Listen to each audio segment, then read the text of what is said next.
This video is one in a series being produced to share the important discussions that took place at the Center for International Governance Innovation during our 2010 annual conference, CIGI 10 Climate of Action.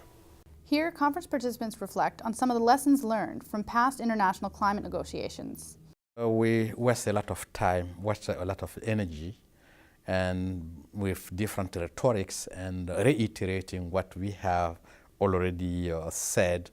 But this time in Copenhagen, the politicians, negotiated themselves, and some of the politicians did not know, the issues very well. How do you bring this onto the agenda of leaders with sufficient warning and attention that they actually understand the issue?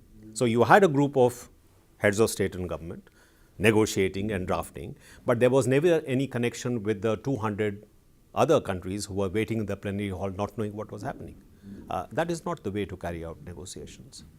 And what we saw in Copenhagen was actually a lot of conversations between leaders on the phone that actually built mistrust and misexpectations. We have the sort of a hangover of Copenhagen in terms of a certain degree of mistrust and suspicion that has been built. Trust was a big issue that was raised in the last day and a half. The trust of the people around the table with each other. So if the money is not forthcoming, then I think we'll lose a lot of trust. We were beginning to fall into the kind of negotiator's trap, putting values on everything, counting up the amount of money that's available, talking about targets again, and so on. And that's useful and probably politically necessary, but quite often the programming actually gets lost in all that fog. Some are saying that we need compliance regime. We had that. Some are saying we need target. We had that.